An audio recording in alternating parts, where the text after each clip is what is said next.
What does it mean to be called crazy in a crazy world? Listen to Madness Radio, voices and visions from outside mental health.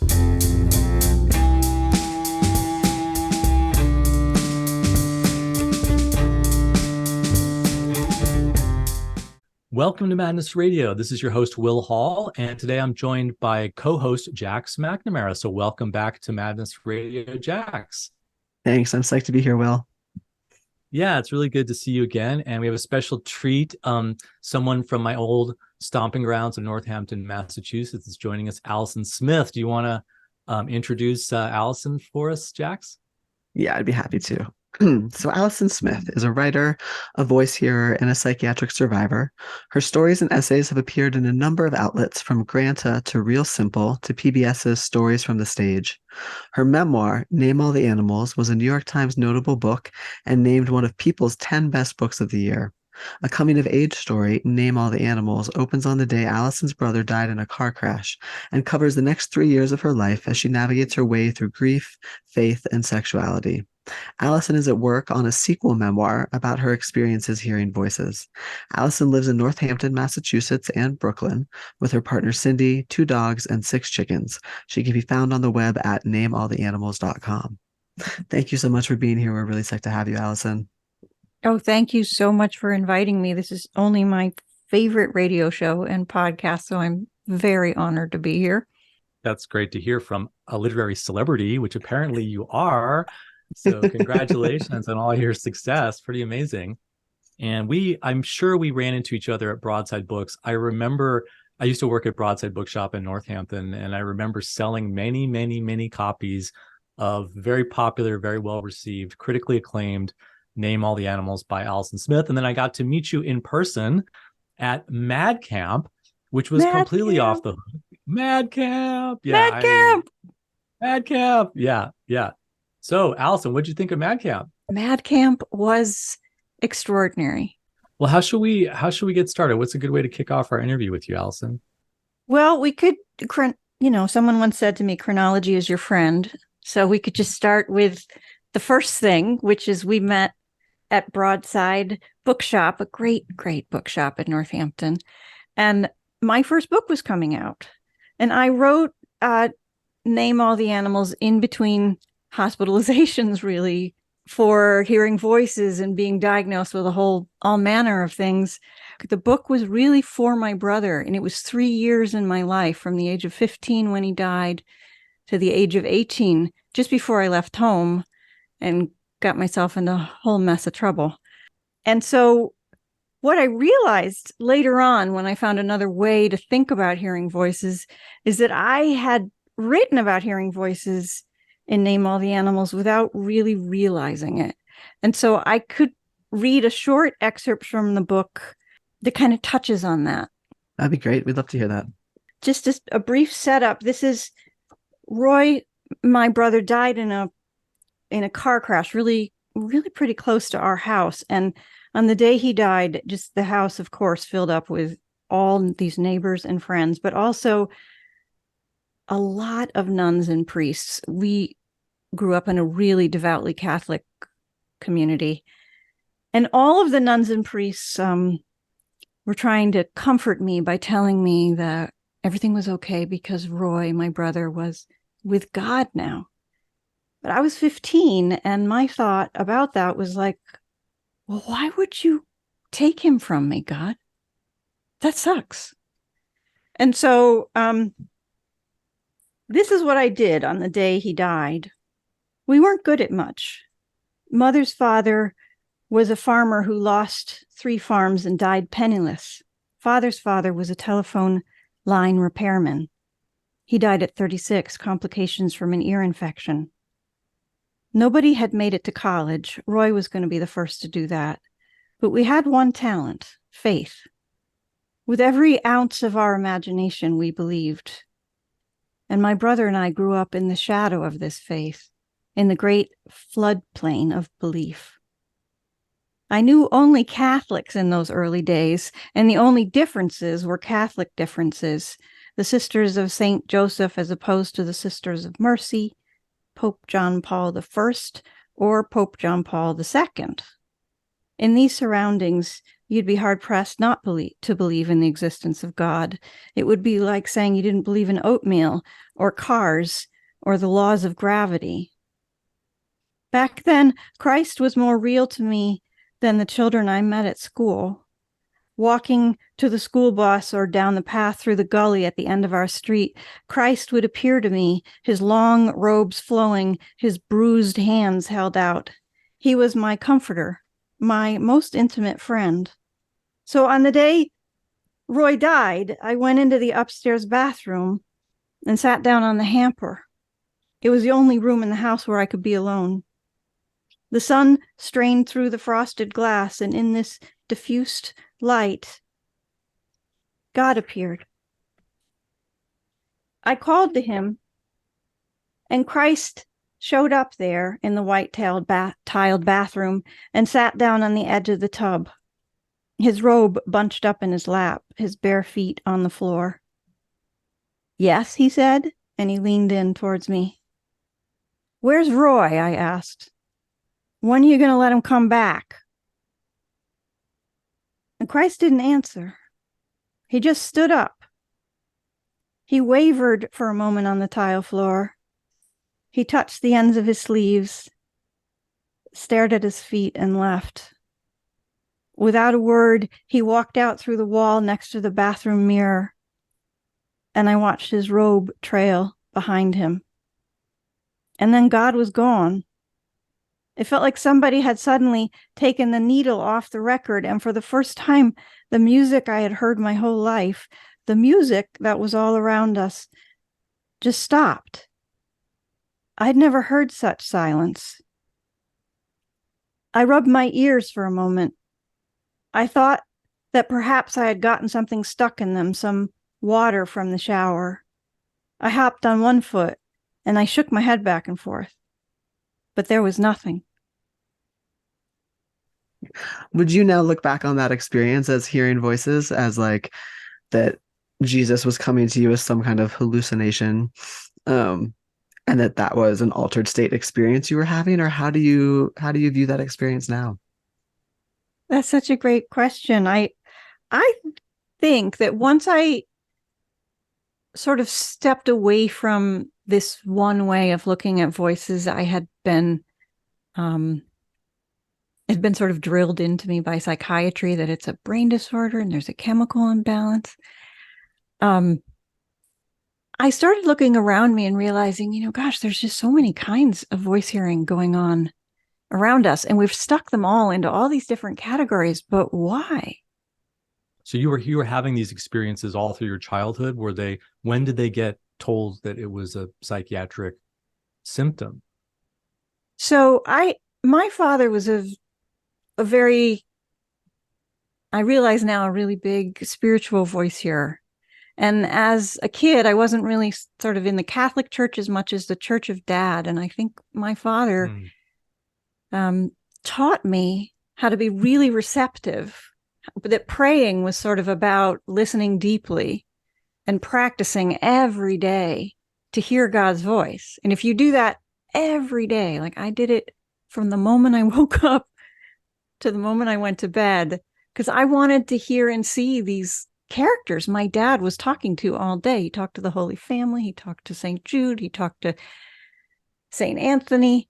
And after all that practice, I too started to experience really vivid, deeply sensed experiences of the Holy Family and saints, or that would kind of fall into the category of hearing voices. But no one pointed that out to me, because it's kind of okay. It's accepted to be religious and faithful or hear God's voice.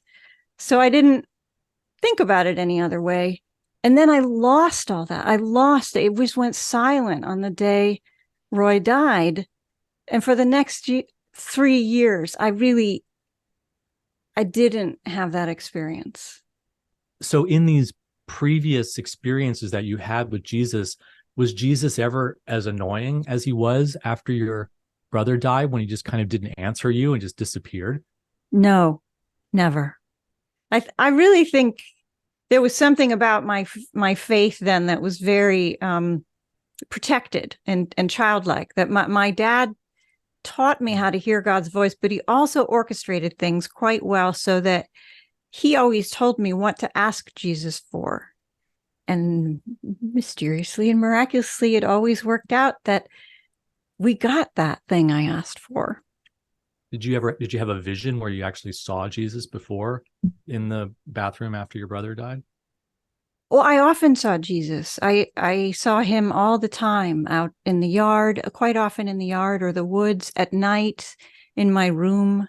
I saw and heard him quite a bit. My father was seeing and hearing an enormous amount. It was just part of daily life. And was it like actually having an outside same as if somebody else was talking, or an outs, just like you see a deer, you see a bird, you see Jesus, or was it more something that was happening on the inside as well? Or how did you? I'm just really interested in that experience.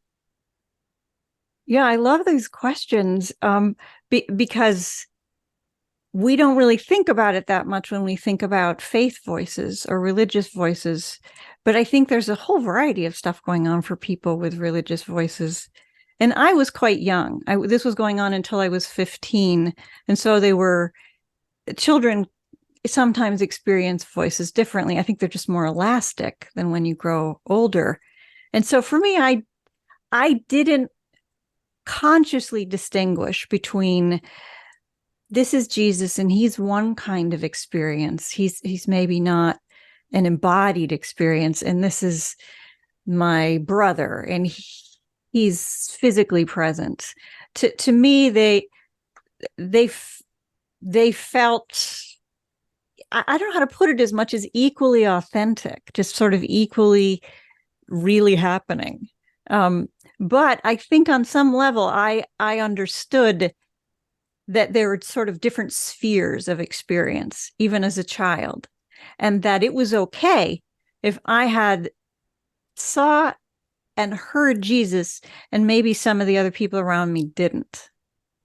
I'm curious if Jesus leaving after your brother died, and it sounds like being fairly absent for the next 3 years, if that shook your religious beliefs. Oh, it did. Absolutely. Yeah. It was just over. I was terribly ashamed in that world, that very hermetically sealed Catholic world. I had to then hide that I wasn't hearing voices. I had to hide that I had a profound law. I was terribly ashamed. I was told over and over, faith is a gift from God. And I thought, well, God's taken it from me. He's somehow, this is a punishment. It's connected to taking Roy, in my brother, and then he's left. And what does this mean? But I better be careful who I talk to about this. Wow, so it was stigmatized to not hear Jesus at that point. Usually it's the reverse for people. Yes, that is why I think things got really weird for me when I left home and went to college, and suddenly being an atheist was cool or accepted, and it felt very topsy-turvy, that world. So then I'm wondering, skipping into college now, since chronology is our friend, if you want to read for us the piece of writing you brought on hearing voices in college and what happened when you were discovered as someone who was a voice hearer. Yes, thanks, Jax. This little piece I wrote is from kind of a work in progress, trying to start writing about the next memoir, which is really about hearing voices. When I was 18, I started hearing voices. It began simply enough. The space around me filled with scraps of sound, echoes, murmurs, vibrations. As I moved from room to room, the sounds followed me. One night, something charged, something electric, spilled into the empty air, and words poured out. Words I didn't think, I didn't say. And then the words became colors, and the colors became scents, and the scents became pictures. Sometimes it was frightening, And then other times, it felt as if someone had adjusted the lens, sharpened an image, and what had always been there came into view. It felt strangely right. It felt faded, like a life unfolding. This is how it unfolds, I thought. This is the next thing. It didn't occur to me to tell anyone about this. I figured if this was happening to me, it was happening to everybody. But then I got caught. 3 years later, a senior in college, another student came across me talking to the sounds. When I couldn't explain why I was conversing with the empty air, she walked me across campus and deposited me outside of psych services. By the end of the day, I was confined to a mental hospital. An attendant stood over me and asked, "Are you hearing voices right now?" And for the first time, I felt mad. I felt mad because they told me I was mad. Locked up and heavily medicated, I learned that the kinds of sounds I experience are thought to be part of a medical condition, a brain disorder. I learned to use the terms auditory hallucinations and delusions and psychosis. If I heard voices, I was punished, thrown into solitary, and forced to take more drugs. I was told that this would teach me how to manage my condition. The more they taught me, the more troubled I became. The sounds surged and turned cruel. I began to shake continuously. I forgot how to speak. I forgot how to stand. I forgot my name. What I remember from those early days on my first psych ward was how muddled we all were, staff included. No one could agree on what to call what was happening to me. Diagnoses seemed to be doled out at staff meetings by popular vote, and different people in different roles in the hospital had wildly different attitudes about hearing voices.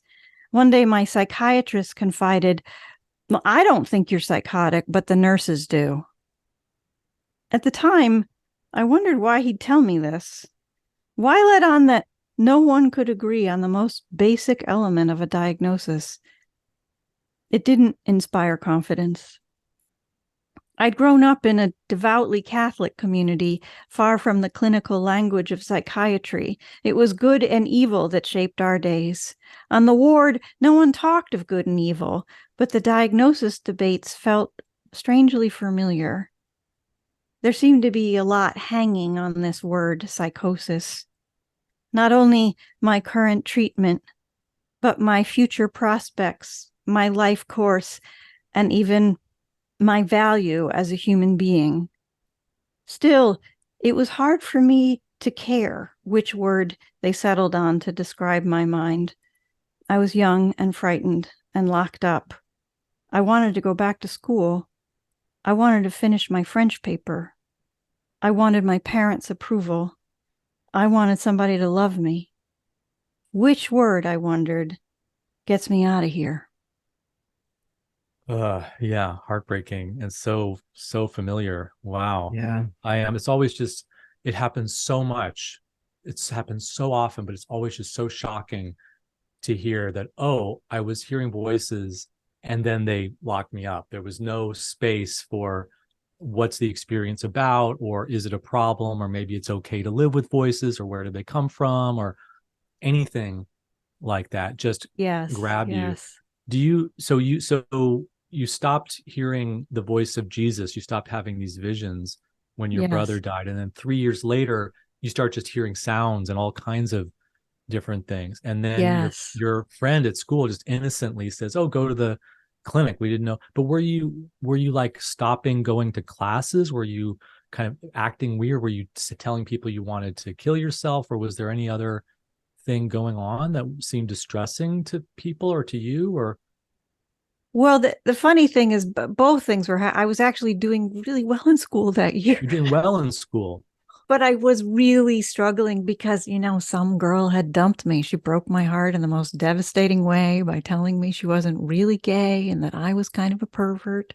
And I was a mess. And Wow. my friend found me the day after I got dumped. You know, I'd been up all night as college kids are, just crying and devastated and messed up. And I was talking to one of the sounds that I found very soothing, very stabilizing. Um, and so I felt like there was sort of a confusion between distress and voices. Yeah, you were distressed for very ordinary, normal reasons. You had this breakup that sounds terrible, or this rejection that sounds really terrible. And nobody mentions, what was there some kind of stress or some kind of do you think that there was did the voices come when the rejection happened, or were they before? Or do you think it was the stress of that experience that kind of brought on all these new sounds and everything? Well, the voices had really started 3 years before, when I was a freshman in college, and I really think it was probably the destabilization of being away from home, away from the only reference point I had for my brother and his life. For the first time, I was meeting people who didn't know I'd had a brother. I mean, because in the small community where I lived, I was the girl whose brother died. And it was so confusing and destabilizing. Everything had been flipped. Atheism was cool. Being somebody who, who felt badly about losing their faith was strange. And within that, with everything being new, I think the sounds came back, but they were very different. Yes, I had been living with it, going through different stressful things, and sometimes it was helpful, sometimes it was strange. I just thought it was just what happened to people. But I just got caught then. I'm sure that at any point in those 3 years, somebody could have found me at a certain moment and been like, "You seem really weird," and said, and walked me over to psych services or something. That's when I got caught and put away. How did your self-image and self-understanding change after that first hospitalization experience? It absolutely shattered me. It did change the course of my life. It was the most violent place I'd been in my life, having, I guess, lived in some ways a very sheltered life. I was stunned by the amount of violence I witnessed and experienced. And what was interesting is their goal seemed to be to stop the voices, to suppress the voices, to end that. And I really think in a certain way, instead of that, they kind of ended me. Because before that hospitalization, I hadn't really even thought of them as voices. It was just, I didn't need to give them a label, because it was all just an organic part of my mind. And after that, I experienced for the first time just completely disappearing, what some people call a dissociative disorder. So I couldn't stay present for very long when the voices started. So for years then, I just would disappear. I would just lose time and place. I struggled mightily. My goal every day was to try to look normal, to try to look sane, to stay out of the hospital, which I did go back in a number of times, but I often succeeded in hiding and staying out. And it sounds like the voices were not cruel until you went into the psychiatric hospital. Is that right? The voices themselves changed, the sounds and everything you were hearing changed and became darker, because that's something that I hear from a lot of people. Was that your experience? That's absolutely true.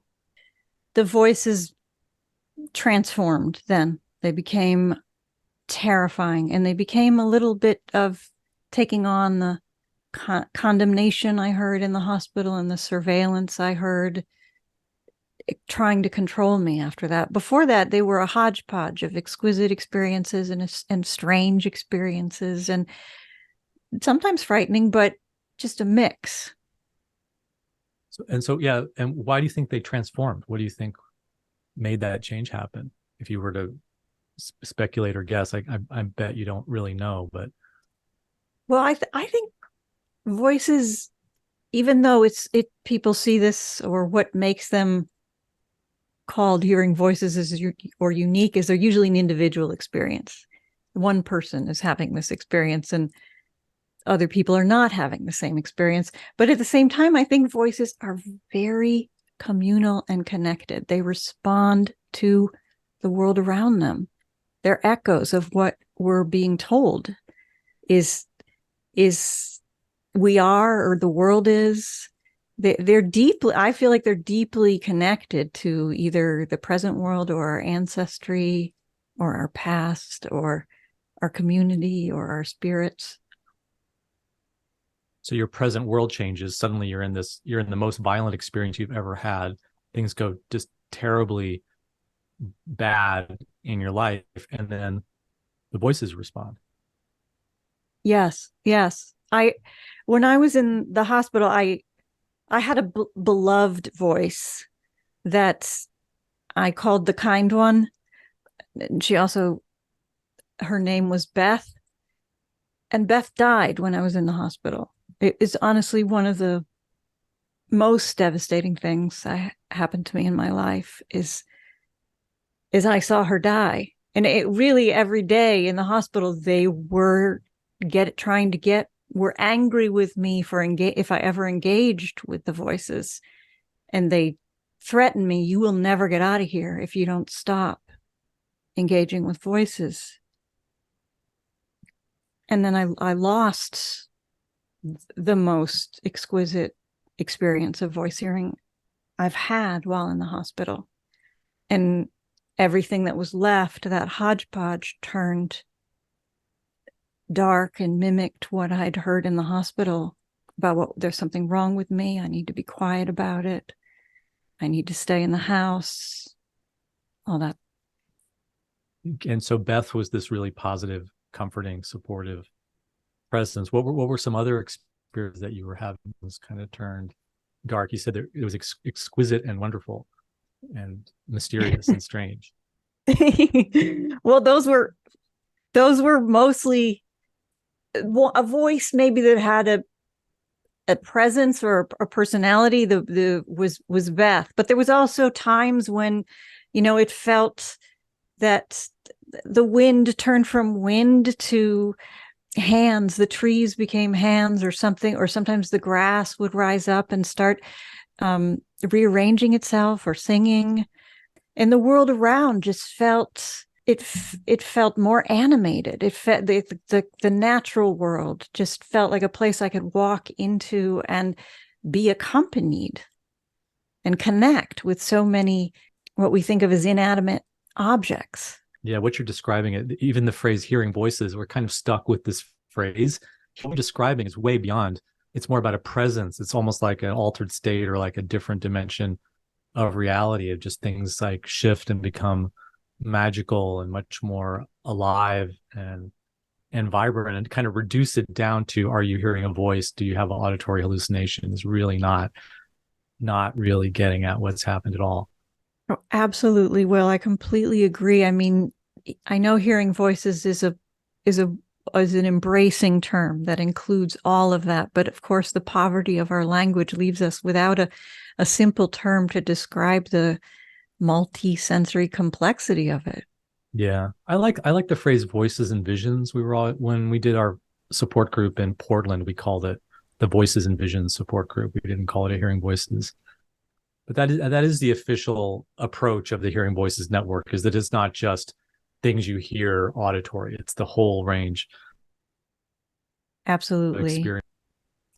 It just has me thinking about this time when I had cold turkeyed off of lithium, which I don't recommend to people, cold turkey off lithium.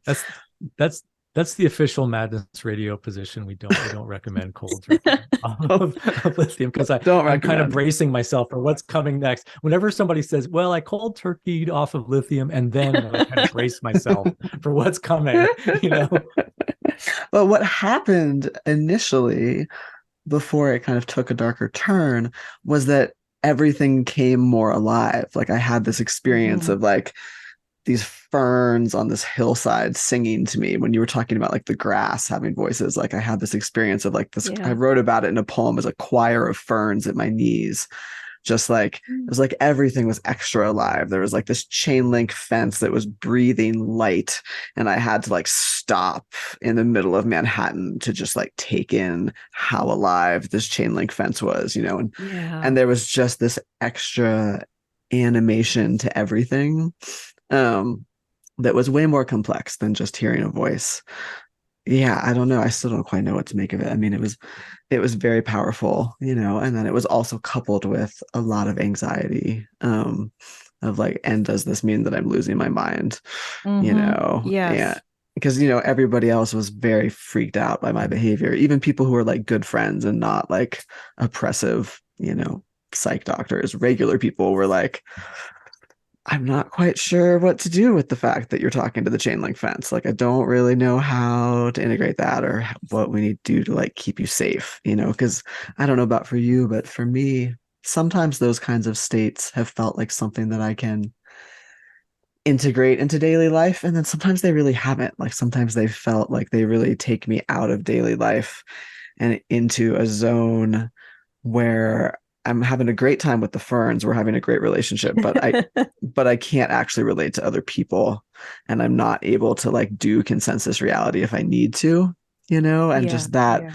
that slippery space of like, but I do kind of want to be able to interact with consensus reality here. How do but and I don't want to just like medicate and kill and squelch all of this Mm-hmm. richness. Um, and I need to get up and go to work. And like, what do I do? You know, so I don't have answers here. It's an area of inquiry that is still open for me. But hearing you talk about those pieces just brought that up for me. I'm really glad you talked about that, Jax. I really appreciate it whenever anyone shares their voice hearing experiences because I feel kind of met. I feel excited to know about the variety of them. I feel both the sort of inexplicable part and the part that's just already kind of understood between voice hearers. Yeah, it's interesting to think about what's different now and what's the same then, because I have these experiences where things start to all these connections start to get being made, and there are all these synchronicities, and then there are these grand sort of narratives that come in. And in the past they've been more like, I'll immediately go to the paranoid, like, okay, so I'm in danger, someone is trying, I don't like the word paranoid, but things are not safe. And it's Mhm. interesting because the aliveness also is kind of like rushing, or like this connectedness. There's something like electrical or something that's maybe more embodied, but it often feels panicky. And Mhm. so I'm just remembering an experience that I had. It was in Northampton because I was doing a lot of volunteering with the radio station, Valley Free Radio. So I would go through these periods where I was able to go out and be connected, and I wasn't working full time. I was working part time, but then I would just have these shocking things that would just like, I would just rush back into my, and I remember being in a meeting, and I remember now that there was a lot of conflict going on at this meeting, but suddenly both of the people that were facilitating, they both had similar kinds of shirts, and then someone said something that was connected to something that somebody had said before, and I completely felt super exposed and super like, and at that moment I knew I was in a lot of danger, so I had to get out, and I did. And I got out, I disengaged, and then I drop out of the scene. And so now I think the difference is that something happens in my body where I start to panic, but it's almost like the panic is familiar. And so I'm able to do things like I'm able to notice my breathing and become more grounded and reassure myself, and then connect myself with spiritual presences that I have in my life that I know are there, that are always with me. And so I'm able to kind of like manage it so that it doesn't start to accelerate too much in my own body. And it took me a long time to start to learn how to do that. And there's all these different things that are connected to that, like food, exercise, and having people to talk to. But a lot of it was just having the time to have it happened over and over again. And I would just start to get practiced. I would start to learn what works and what doesn't work. And so I'm grateful, Jax, you said about working. I'm grateful I was on disability for I was on disability for 15 years, which was I would have gotten off of it sooner. I didn't have the supports to be able to get off of it. It kind of became something of a trap. But I am grateful that I had that sort of breathing space where I could just do a trial and error process of like, okay, go out into the world, panic, retreat, and then eventually try and go back out in the world again. And then this time, maybe that those connections and that huge conspiracy is actually part of a more benign narrative. Maybe there's something more positive in the connections that I'm making. So, but you're bringing back my memories of Northampton, Alison. I can absolutely relate to that story so much. I mean, it's sort of the process I'm in now, having found other tools besides being totally freaked out and taking more meds, of practicing trying to be present with the experience instead of jumping to, this is a huge problem. And yeah, I did a lot of meditation. I started to do the 10-day Vipassana retreats, and I really took the belief and the experience that things pass and they change, and just stay with it. It's just like the weather. It'll change eventually if you stay with it, which is a huge lesson to kind of teach your nervous system. Oh, I love hearing that, because I'm in the process now. It's been really rich of meditating, of not jumping to conclusions about what this is, stay with it, lean into it. I would say that at this point I have managed with meditation, when I am experiencing really intense voices and visions, to be able to say, sometimes I have to say it aloud, I'm here, to sort of stay embodied. Yeah. And then where I was just saying, you're making me think, just the other day, I had to talk my through. I'm afraid. I'm afraid. I'm afraid. Oh, this is what happened. I'm terrified right now. Oh, that's what's going on. I don't have to think about my friend just happened, or I don't have to spin out on all these different, I can just stay with the emotion. And yes. Jax, you're also someone who's practiced a lot of meditation to help you with your experiences. Yeah. I am. Although I actually had an experience at one point of going to live at a meditation center. Like, I was practicing a lot of fucking meditation. And okay. I'm bracing and myself because for of this one my too. What's and coming next? I just had a really huge amount of unresolved trauma at that time.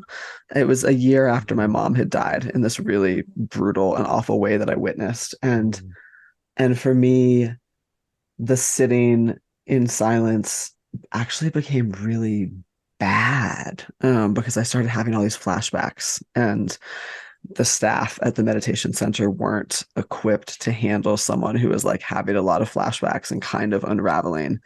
Um, and I ended up leaving. Not because they made me, like it was my choice to leave. And feeling like I needed to pursue different paths. And that's what eventually took me into somatics, which for me has felt like a more embodied way to bring awareness and bring like mind body connection, and to build up my somatic awareness, but with tools that are grounded in trauma awareness, so that I don't have a bunch of flashbacks and flood. And these days now I can meditate again, and I do, but usually for much shorter periods of time. I'll meditate for like 15 minutes or 10 minutes, because I found that doing the really extended kind of retreats, it just didn't work with my trauma. I'm really glad that you're talking about that, Jax, because I would say it's been a winding road for me, and that there's a lot of meditation communities that freak out with voice hearers and get a little uncomfortable. And yet they have, that meditation has a framework for thinking about it, which is spiritual emergency. But that I myself have been at points in meditation where I have had experienced, in retrospect, what I see were really deep or meaningful voices and visions, but at the time were just absolutely terrifying.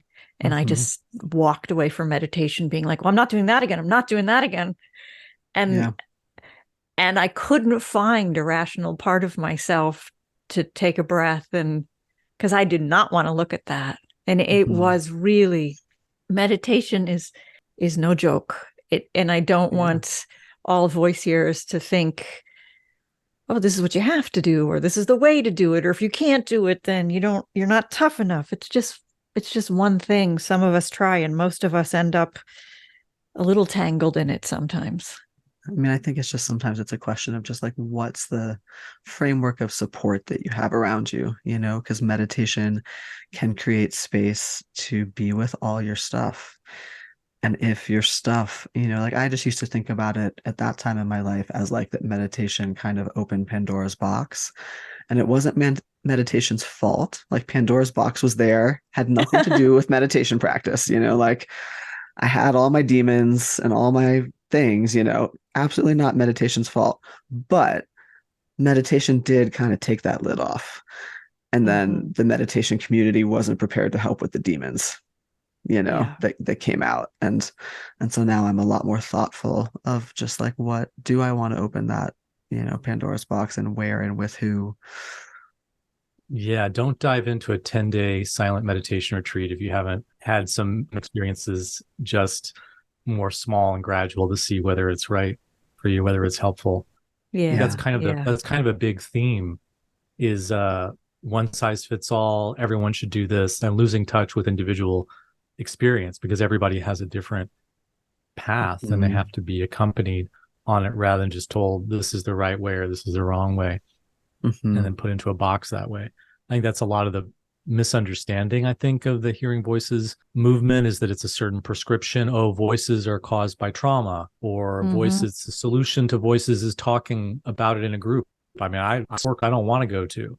There's less support groups that are really have had bad experiences in support groups. So the one size fits all. The positive side of it has always been for me the idea of respecting the diversity of different perspectives, and then facilitating your if the group gets too strong on meditation, you might want to speak up and say, well, actually, here's a negative experience about meditation. So we can kind of have a more full picture of the diversity. And then ultimately it comes back to the individual finding their own path, which brings us back to the question that Jax, you had said before, how you want to do that question again? I think Sure. Alison, sure. Or we can keep going on this track, but it might be good to get back because chronology is our friend. Chronology is our friend. Yeah, so my question was just wondering about how you got from the really stigmatizing and pathologizing experiences of what it is to have voices, like how you got from that psychiatric framework to the framework that you're at now, which I don't entirely know what that is, but I'm pretty sure that it's a less pathologizing way of viewing and meeting your own experiences. Well, it was 2016, and I had just come out of another really devastating hospitalization experience on a psych ward. And I was really at wit's end. And as one sometimes does when they're at wit's end, they spend their insomniac nights Googling things they really shouldn't Google. So I was desperate for an answer and kept writing in to Google, what do I do about, in the name of all the different diagnoses I've been given. And of course, you do that, you get all the same kinds of answers. So, of course, then I figured out if you want a different answer, you got to ask a different question. And I wrote in just, what do I do about the voices? And way down on the answer of search engine answer was this notice for a talk that was called, What Can We Learn from Voice Hearers? And every part of this seemed weird to me. I really hadn't heard the phrase voice hearer before. And the idea that you would learn something from somebody who had a severe mental illness, which is what I considered I had, seemed strange to me. But I was desperate enough that I got up the courage I lived in New York City, to get on the subway and go to the Carl Jung Center on the Upper East Side, where I'd never been before, and to sit in a small lecture hall and stare up at a rather professional looking woman with shiny hair who's just in from London, wearing a gray suit, having a PowerPoint. And it turned out she was a voice hearer. She was Jackie Dillon, the then president of Hearing Voices Network in London, who's a pretty charismatic speaker. But everything about it I was quite innocent, was new to me. It took me a few minutes in before I realized, oh, she's a crazy person just like me. And they're just all sitting here listening, just listening to her. And the story she told, even though all our stories are different, there's certain themes to them. How you're, she called it sectioned or committed, and how you're not seen or met. And I was stunned. I was sort of flooded with excitement and grief for everything I had lost, and excitement that there was this engaging new way of looking at things. And I just went down the rabbit hole. I just started going to Hearing Voices groups, but also just going to, once you start that, then you're on a different track with Google and everything. And you find a lot of different alternative workshops, lectures, seminars, conferences. And I just would go to everything, because in a weird way, it was the most healing experience I had in my life, to just sit in a room with a bunch of people who had a different way of thinking about stuff. And as Will said, everybody had a sort of different way. You didn't have to have the exact same idea. There were multiple frameworks in every room. And that was the most exciting thing for me too, was just practicing allowing a room full of people with really different ideas about voices and visions to connect. You can have different ideas and still profoundly connect. And I think it was that connection I needed. Yeah, I get asked what is it about the Hearing Voices approach that's different than standard treatment, and what is it that people need? And people, they want a prescription. They want, like, okay, here's what you do, X, Y, Z. And so many of us, it's just connecting, just find the others, connect with other people, overcome isolation. I mean, that was the huge turning point for me in Northampton, is that I had been, trying to put it all behind me, because that sounded like what it was. The way forward was just to move on. But then I had to go back and talk with other people who've had similar experiences. And that was really when it started to turn around, because I had so much, the experiences themselves weren't really the problem for me. It was what I did with them, that I ran away and I became isolated, and I did all the trauma response, being so in danger that I would isolate, which I learned in my family, which was helpful in my family because there was no other resource, but it became really a trap. And I was able to really break out of that slowly, gradually. And it was the friendships. It's one of the reasons we created Mad Camp.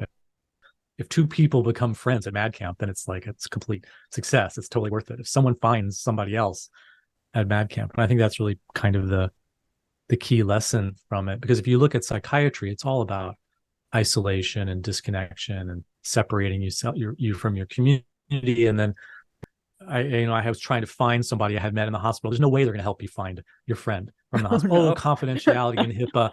That's such BS. You could just contact my friend and then ask them if they want to be connected with me. I mean, it's just, they have no understanding of the importance of connection and community.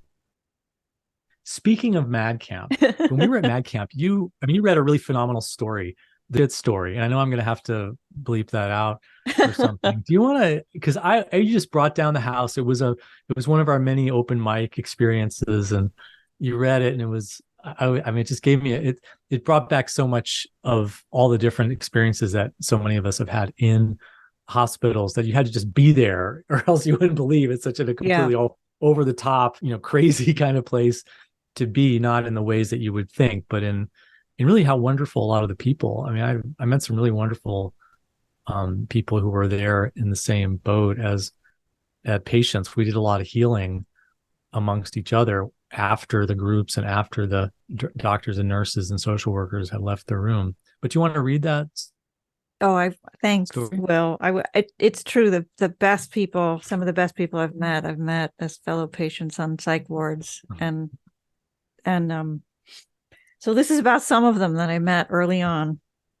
And I used to have a different title, but Will has given it the best title, which is The Shit Story. What was the other title after? I think it was, see, your title is better because it used to be called Animals Around You. The Shit Story. After Bobby spent the night in the rubber room, things never really calmed down on the ward. Bobby, in her nosy, bossy way, looked after us all, and when she got tackled and roomed, it threw everything off. She'd never been roomed before. Smart and wily, she could talk her way out of anything, but not this time. It took days for the sedatives to wear off, and meanwhile Bobby sat in a corner, glassy-eyed and drooling. I didn't know she could be that still. From then on, it was just one thing after another. All of us were on edge, looking over our shoulders, and the staff grew mean. Screaming fights broke out 2 or 3 times a day.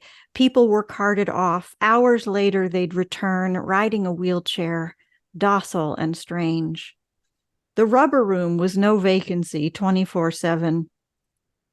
When there was a backlog, they'd restrain people and shoot them up on the floor in the common room. Others were restrained in place, which was a fancy way of saying that they were strapped to their beds. Then came 4 new admits. Robert, a soft-voiced man with a noisy case of Tourette's, arrived first. And then Eddie, who was, as Sal put it, more MR than MI. They'd run out of beds in the group homes. Eddie had a thing for water. He'd get a pitcher, fill it at the sink in the kitchenette next to the nurse's station, and unload the contents willy-nilly. His favorite move, sneaking into our rooms and pouring water in the dresser drawers. There was not a dry item of clothing on the ward. Shirts and pants draped over every surface. The place looked more like a laundrette than a mental ward. The nurses chased after Eddie, begging him to hand over the pitcher, but he was too quick for them. Eddie roomed with Robert, who caught the worst of it. Robert spent most of his time in a Johnny, waiting for his clothes to dry. Next came a guy who slit his wrists. He'd never been anywhere near the wards before. Sheepish and stunned, his arms bandaged to the elbows, he spent his time hanging around the nurse's station, casting horrified glances our way. It was a momentary lapse, he told the nurses. I'll never do it again, he pleaded. And when can I get out of here, he asked. There was a 72-hour hold, and so we were stuck with him. Donna, the last to arrive, was obsessed with it. She had a freezer full of it and wouldn't stop talking about it. That sort of behavior got her some raised eyebrows and a rather troubling diagnosis. But if you really listened to her, sat down, and took in her whole story, it all fell into place. It wasn't human shit in her freezer. It was animal feces. Scat. She was a tracker.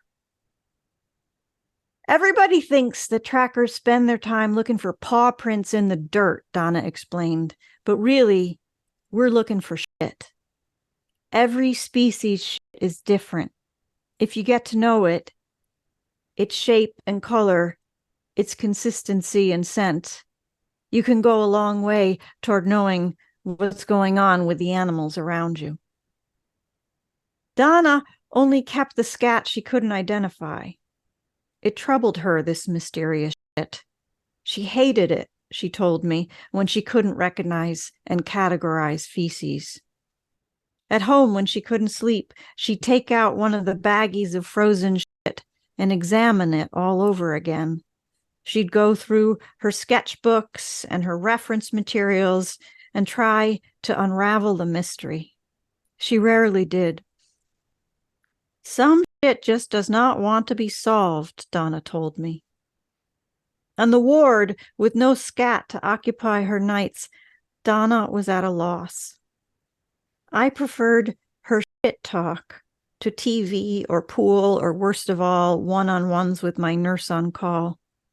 So I sat in a corner most nights with Donna and listened as she mentally cataloged her freezer full of shit, going over each baggie, recounting when and where she'd collected it, why it stumped her, and running through her theories, her species searches, weighing the evidence.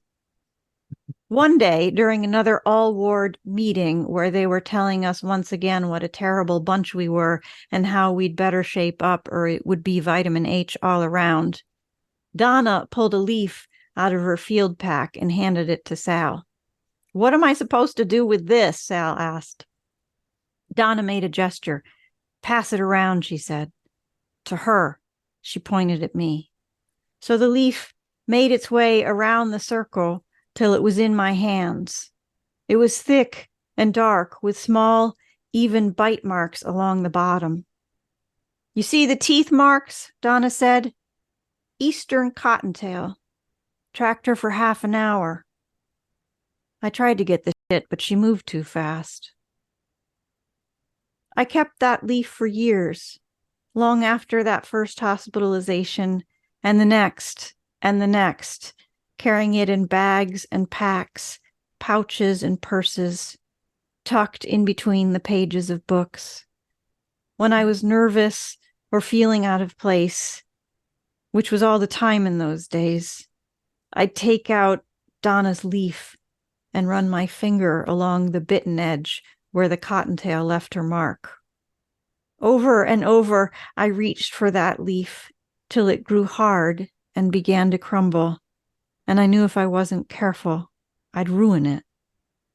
I put it in an envelope and I kept it in my desk. One day I opened the desk drawer and took out the envelope, but the leaf wasn't there anymore. Shriveled and desiccated, it had turned to dust. That's such a powerful story. And God, I remember the weird sacred objects that you would come away with after a psych ward somehow, and then like bring with you from house to house and very rarely look at, but when you did have all kinds of twinges of like, ugh. Yeah, Like, what did I survive? absolutely. Yeah. I love the twist of the fridge full of shit, and you're just thinking it really is crazy. And then like she's a tracker. Oh, it's like you just immediately have this complete reversal of Mhm. perspective on this person, which is so instructive about how quickly our minds frame things in certain Mhm. ways. Thank you for reading that. Oh, thank you so much. I'm wondering something that you mentioned when we were emailing before the interview that you might be interested in talking about is when you heard Laura Delano's first talk about coming off psych drugs. Oh, Um, yeah. and I'm wondering if you'd be willing to tell us a little bit about that. Sure. So that was back in the day when anything about any topic related to um, thinking more expansively about wellness, mental health, crazy people, voices, I was there. Mhm. And that back then, Laura was doing workshops. Like that was a 4-day workshop at Holyoke Community College. So you would just go during the day. You wouldn't stay overnight. And so I went with my notebook, just wanting to be in a room full of people thinking expansively and openly, but knowing deeply that I could never go off my drugs. Mhm. I had stepped away from a lot of traditional psychiatry. I'd moved away from antipsychotics, but I still was under the care of a psychiatrist, and I was told and I knew that I'd never go off my drugs. It just wasn't, it was tragic, but it wasn't possible. So I Mhm. just went to be with everyone. And then, of course, Laura asked so many wonderful questions, and we had so many breakout groups to really sort of look at not only why are we all alone with this, but what was going on when we were told we had to go on these drugs, and what did they mean to us, and what do they mean to the people around us? And all of these questions really broke something open in me. And Mhm. and then I had been struggling for years with health problems related to the drugs, which I just thought was the price you had to pay as a crazy person for it was like the ticket back to normal land. You get to be with everybody else, but you suffer. Mm-hmm.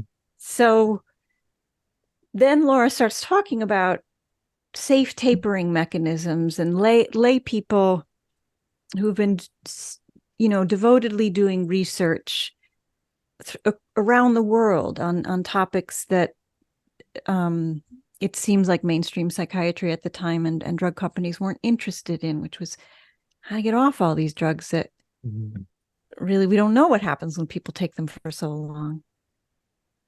And it was there that I found Will Hall's fantastic book about coming off of psychiatric drugs that I had for years. It's a dog-eared copy. And while I was there, I started to realize, like, what does it mean to be safe?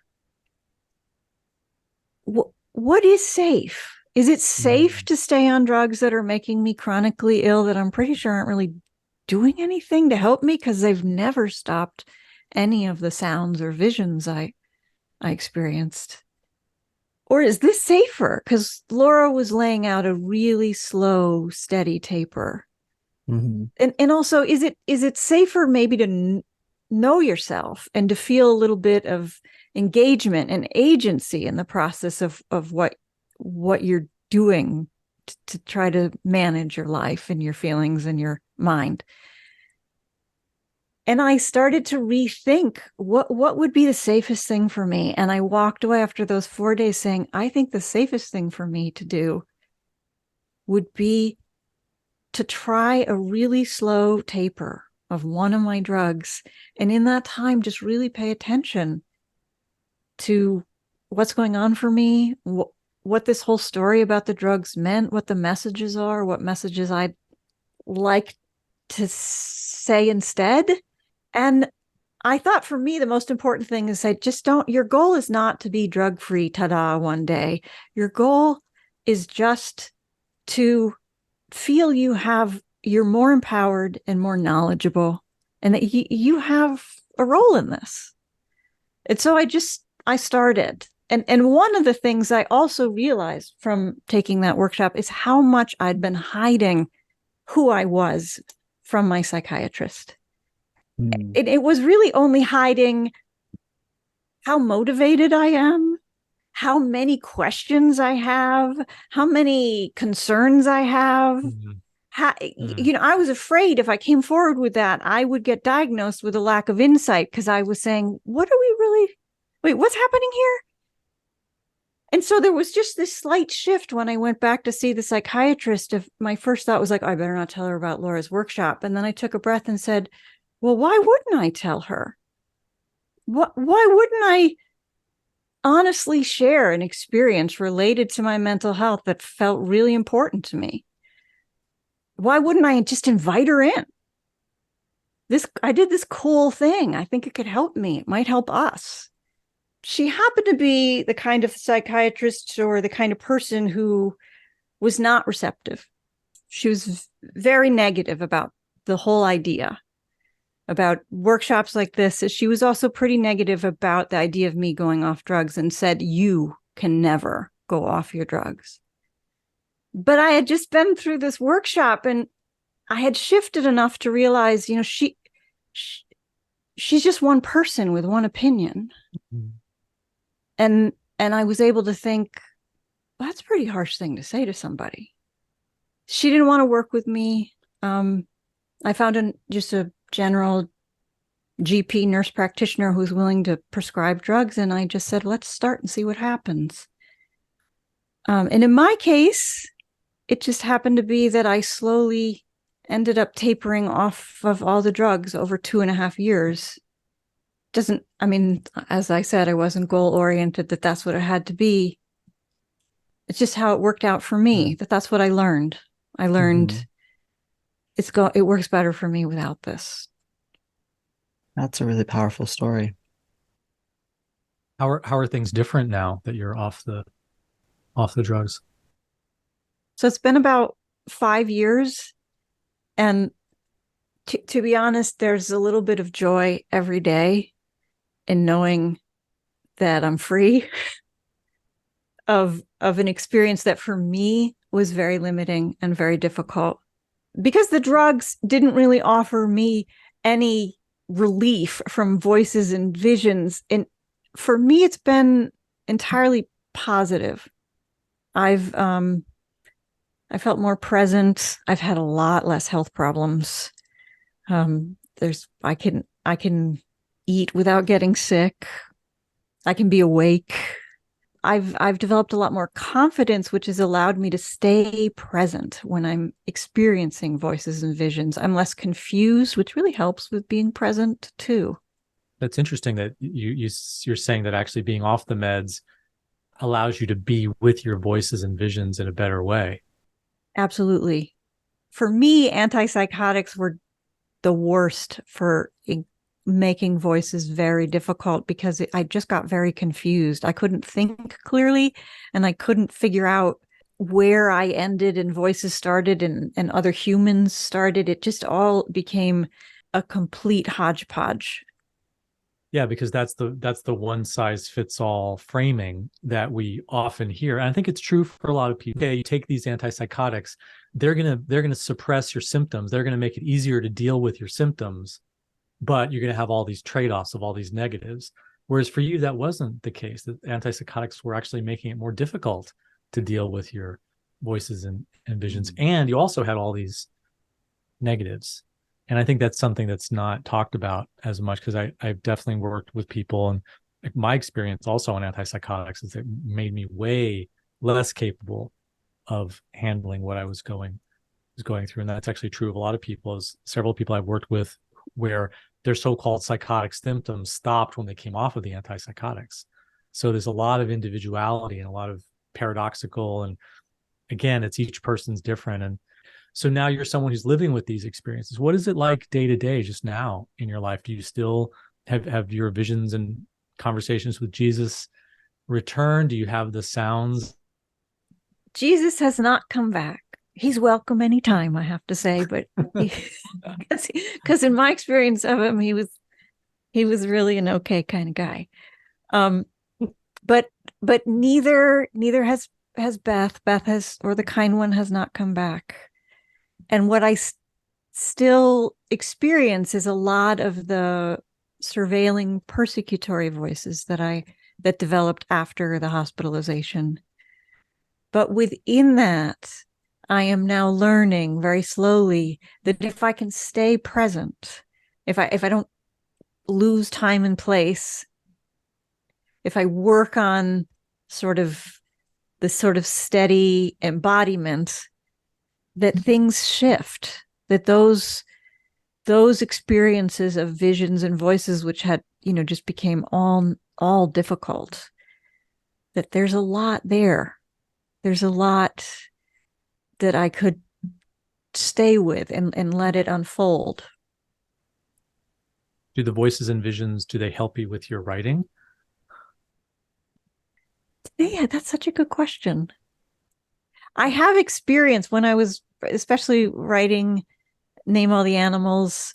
I experienced what you would fall into the category of creative voices, which were just sort of disembodied voices or images that helped me figure out what to do next, what to create next, what to write next. With this book, the voices and I are in a little bit of a negotiation, it feels like, because I've come to understand a lot of these very difficult voices are protective voices, and they're still on an old loop, an old story of like, don't talk about that, don't talk about that, oh you really don't want to talk about that, they'll put us away again. And so it's been interesting to try to both be with them and feel this stuff coming up, and these visions and these sounds that are really about, this is not what you're supposed to do if you want to stay out of the hospital. You really shouldn't be telling everybody about this. And me meeting them where they are, kind of, and sitting with that experience. It's just part of my history now, part of my story. And so having come through all of this, I mean, the tragedy of losing your brother and then Jesus disappearing and everything that you've been through, where would you say you're at with your religious faith now in your life? Where has it sort of brought you, having been through this whole experience? I know that's a really one of my big questions these days. And one of the ways I like to think about it is that for a number of years in my life, I was really blessed with great faith. And I am now blessed. I am very blessed with great doubt. And doubt is really not that different than true faith. It's a kind of searching. It's a kind of feeling of curiosity, of sometimes longing, of sometimes looking for connection. And the more I experience it, the more I just think, well, they're really two sides of the same coin. I'm okay with great doubt. But isn't great doubt scary and a feeling of aloneness? And weren't you kind of lifted up by your faith? And weren't you kind of assured faith? And isn't that lost now with your doubt? I mean, how do you say that your great doubt is as powerful or as useful as your faith was? Well, I mean, we were talking about meditation earlier, and one of the ideas of sort of mainstream meditation these days in America right now is sort of experiences and feelings come and go, and we cling to some of them and we push some of them away, but they're all just experience. And so I try not to cling to how my memories of how just lovely it was to feel this sort of expansiveness. And I try not to push away the experience of sometimes the discomfort and the friction that comes from feeling alone or dealing with voices and visions now that are connected to the trauma of a hospital where they're wanting to shut it all down. And just say, well, it's experience, and kind of what they have in common is sort of looking for something beyond this sort of material surface world. Alison, remind us about you can get in touch with you. We're about out of time for the show. So I have a website which is namealltheanimals.com, and I have one book, Name All the Animals, which you can buy on Bookshop, or you can come by Broadside Books in Northampton. I'm sure they've got a copy. And I am hard at work on a second memoir, but it's not done yet. So stay tuned. Maybe we'll have you back on the show when that one comes out. Oh, it'd be my honor. Alison Smith, thank you so much for joining us on Madness Radio. Thank you so much. Thank you both, Will and Jax. You two are just wonderful. I'm really honored. It's great to have you. And Jax McNamara, thank you so much for co-hosting Madness Radio. Anytime. I love co-hosting with you, Will. Always a pleasure. Always a pleasure. Jax, you want to reread Bio Alison so remind people who we've been talking to? Yes, I can do that. All right. Alison Smith is a writer, a voice hearer, and a psychiatric survivor. Her stories and essays have appeared in a number of outlets, from Granta to Real Simple to PBS's Stories from the Stage. Her memoir, Name All the Animals, was a New York Times notable book and named one of People's 10 best books of the year. A coming-of-age story, Name All the Animals opens on the day Alison's brother died in a car crash and covers the next 3 years of her life as she navigates her way through grief, faith, and sexuality. Alison is at work on a sequel memoir about her experiences hearing voices. Alison lives in Northampton, Massachusetts, and Brooklyn with her partner Cindy, 2 dogs, and 6 chickens. She can be found on the web at namealltheanimals.com.